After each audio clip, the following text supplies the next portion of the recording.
Coucou Véronique, et voici notre deuxième vidéo pour vivre sain.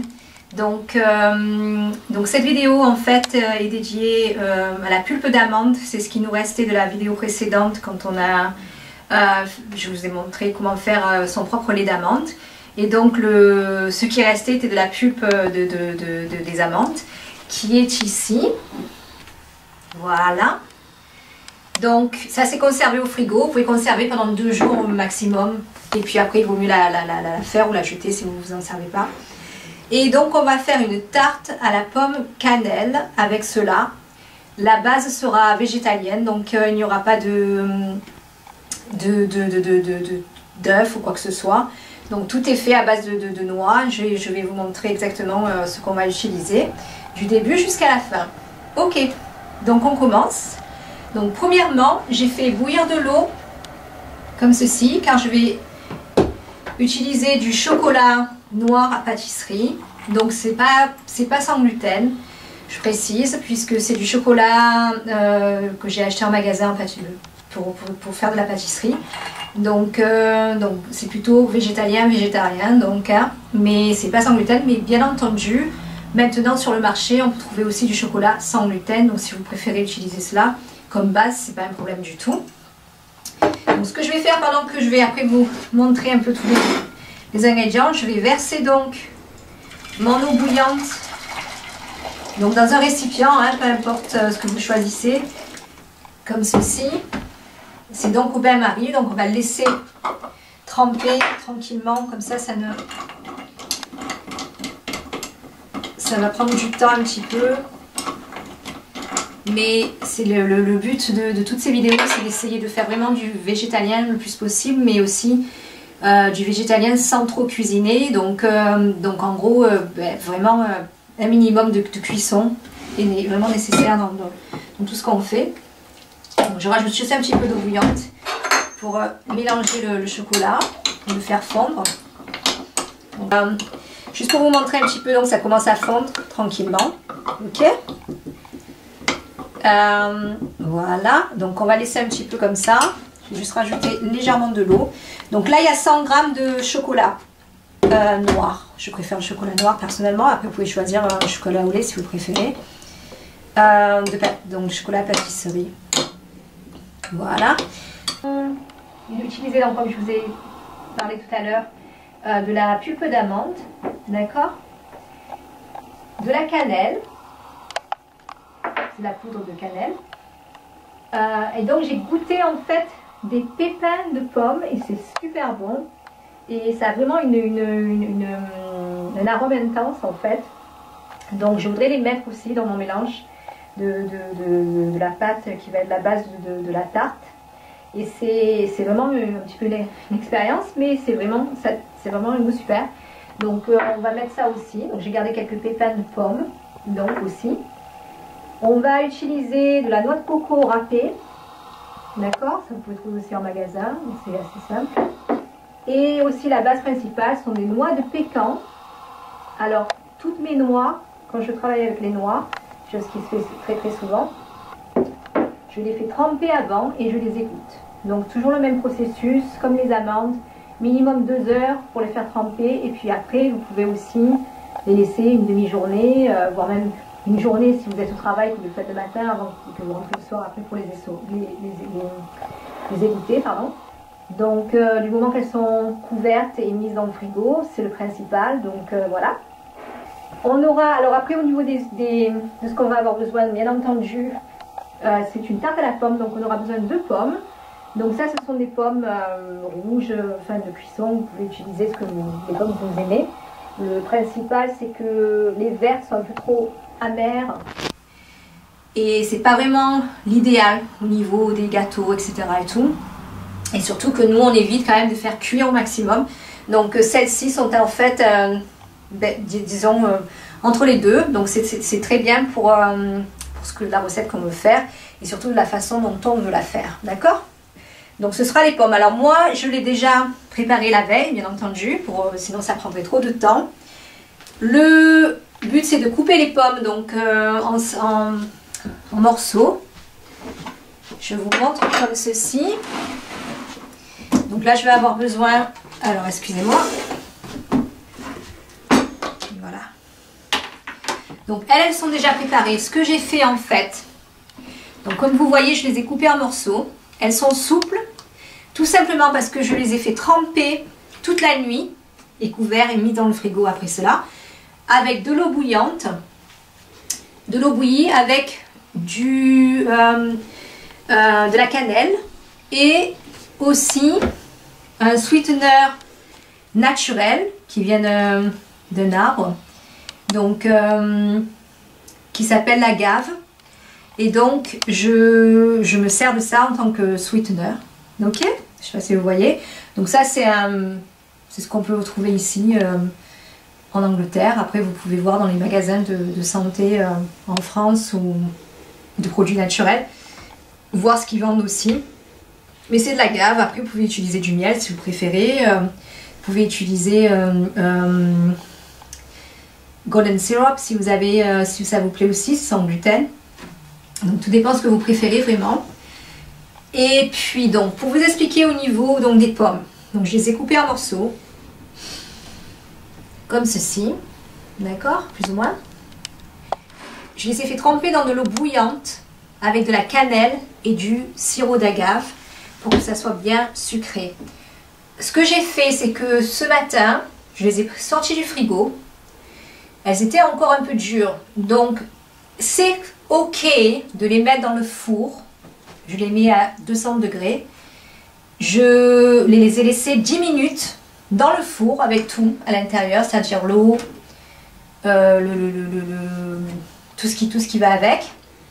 Et je les ai laissées donc cuire, entre guillemets si on peut dire ça, cuire. Je les ai juste laissées réchauffer pendant 10 minutes, ce qui les a un peu attendries.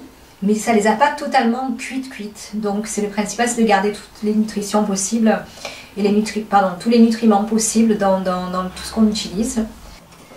Voyons ce qui se passe avec notre chocolat. Donc il est bien fondu maintenant, je ne sais pas si vous voyez.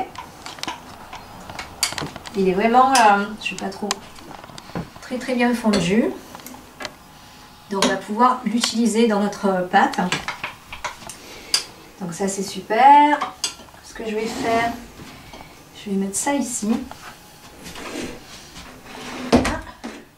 Donc ce qu'on aura besoin après, une fois qu'on aura mis ça dans le mixeur, vous avez besoin d'un plat à tarte. Donc tout simplement parce que vous pouvez après, une fois qu'il est bien frais, le retirer sans problème. Et c'est super aussi. Mais ça n'ira pas dans le four. Voilà. Donc, on va commencer le processus. Donc voici le blender, le mixeur, pardon. Ok. Alors, je vais mettre dans le mixeur les noix de pécan.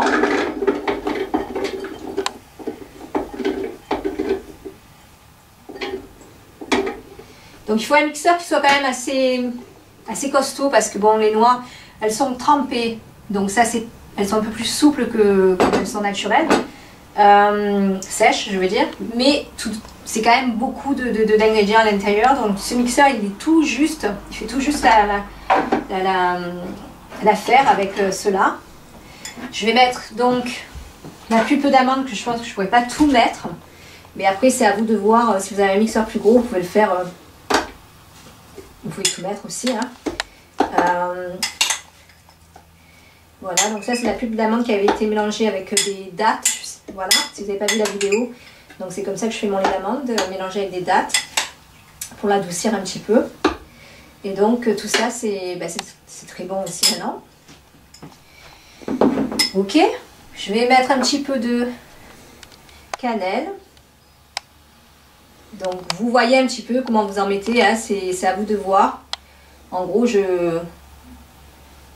doit faire peut-être genre une cuillère à café de cannelle, plus ou moins. Je vais ajouter donc mes pépins de pommes. On va voir ce que ça va donner pour le goût. Alors, pardon, j'ai oublié aussi. Ça, c'est de l'extrait de vanille. Donc, encore une fois, ça donne du goût. J'adore la vanille. Donc, ça, c'est un goût personnel. Après, c'est aussi pour lui donner un petit peu de zeste à notre pâte. Donc ce que je fais en général, j'utilise le petit bouchon là comme ça et puis J'utilise ça pour mesurer en fait. Donc je vais en mettre 2 de bouchons. Ok. Donc c'est de l'extrait de vanille. D'accord. Après, je vais mettre donc le sirop d'agave qui est le sweetener naturel. Je vais vous le montrer comme ça. Je vous l'ai déjà montré, mais je vous le remontre. Ok. Et voilà. There you go. Peut-être rajouter un petit peu plus. Donc là, après, c'est toujours pareil. Vous voyez comment vous aimez votre pâte. Hein. J'aime bien sucré, donc c'est sûr que après tout dépend. Ok, donc on a tout. Donc, et bien sûr, bien entendu, le chocolat qui est fondu maintenant au bain-marie. Donc ça sera parfait pour le rajouter maintenant.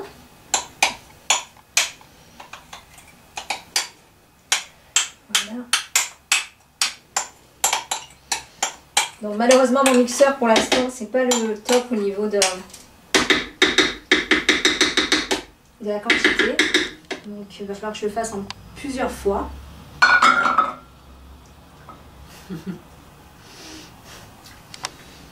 Je vais rendre le mari jaloux parce qu'il ne veut pas en prendre pour l'instant.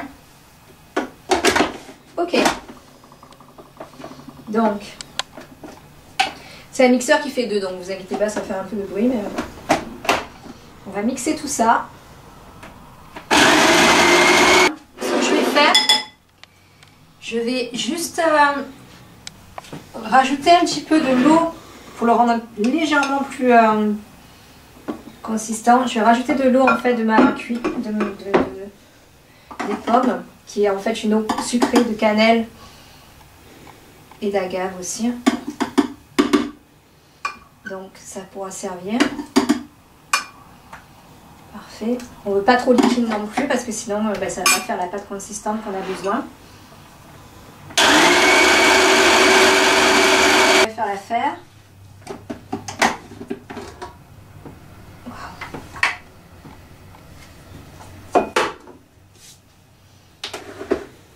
Parce qu'on ne veut pas non plus que ça soit trop mélangé, mixé, parce que sinon, bon, bien entendu, on veut la pâte qui soit légèrement croustillante aussi, avec des morceaux piquants.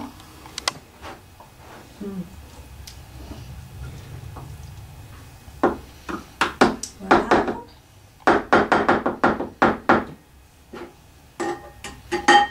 Donc là maintenant, je vais mettre dans mon plat à tarte, ça va être la base. Je vais transférer cela dans le plat à tarte. Vous voyez, c'est assez consistant. En même temps, c'est pas non plus trop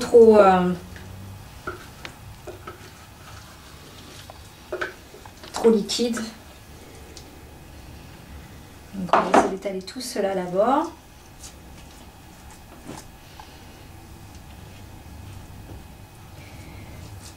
Voilà. Donc ça on fait un peu comme un gâteau à la base qui passerait au four, hein, la même chose. Ok. Ça sent super bon. C'est super bon. Magnifique.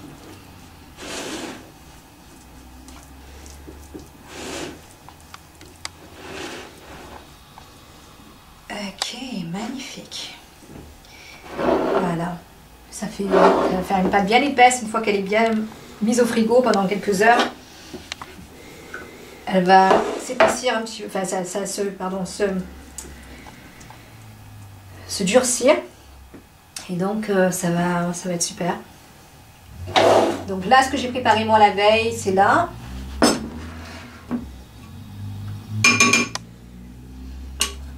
Après, vous pouvez faire ça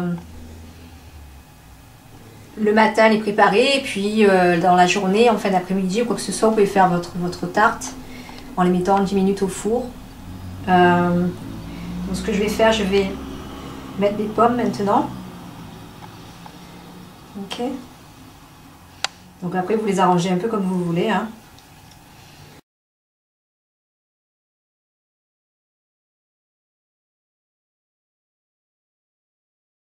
Bon, moi je rajoute certaines choses comme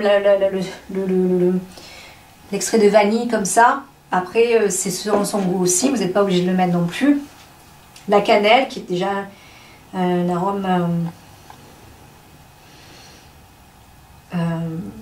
très très fort, mais qui est très bon pour le cerveau aussi. Les noix de pécan, donc, et puis la pulpe d'amande, qui sont des protéines au niveau des noix, des protéines végétales très très puissantes. Donc, et le fait de les faire tremper aussi, du moins là je parle pour les noix de pécan, de les avoir fait tremper, ça relâche en fait toutes les enzymes nécessaires. Donc c'est pas dur à digérer non plus. Voilà, petit à petit. D'accord. Parfait. Et là, donc ça aussi encore une fois c'est optionnel. Si vous voulez mettre, vous pouvez la laisser comme ça, ou alors vous pouvez aussi garnir un petit peu de noix de coco râpée, comme ceci.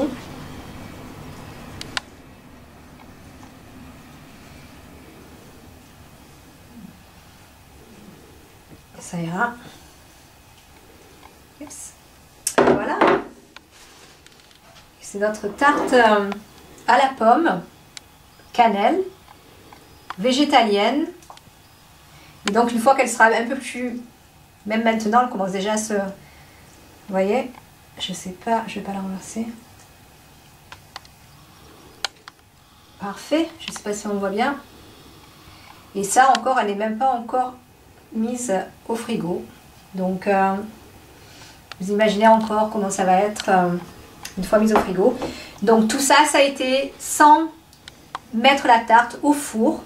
Et donc c'est quelque chose à faire d'assez simple. Une fois que vous avez tous les ingrédients, bon ben c'est vrai que c'est pas compliqué, c'est rapide. Vous avez juste besoin d'un mixeur, d'un plat à tarte. Et voilà, et tout est fait. Donc ben, régalez-vous et je vais mettre ça dans le frigo. Et je vous dirai ce qu'il en est tout à l'heure. Au revoir, merci.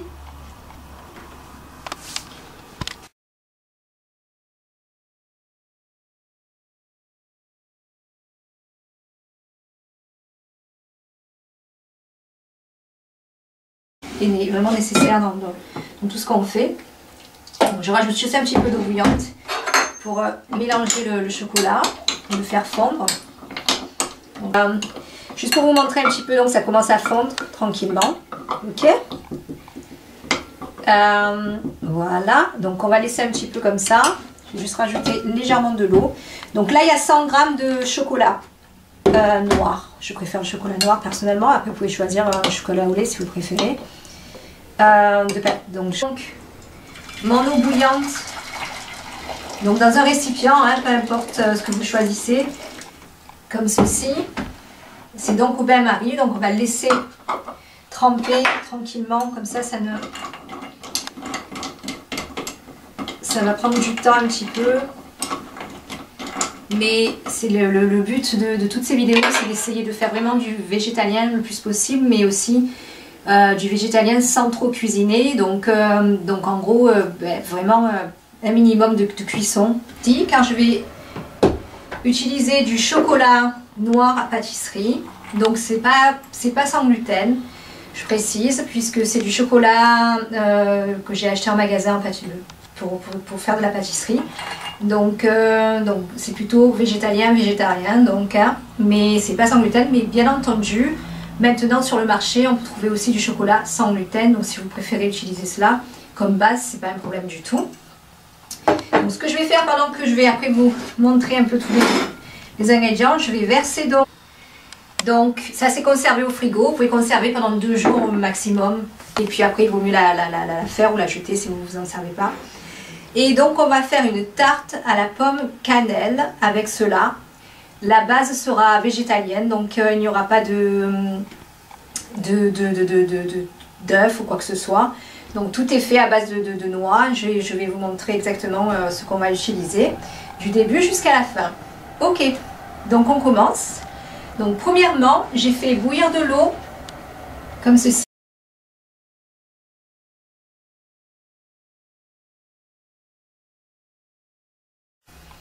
Coucou Véronique, et voici notre deuxième vidéo pour vivre sain. Donc cette vidéo en fait est dédiée à la pulpe d'amande. C'est ce qui nous restait de la vidéo précédente quand on a Je vous ai montré comment faire son propre lait d'amande. Et donc ce qui restait était de la pulpe des amandes qui est ici. Voilà.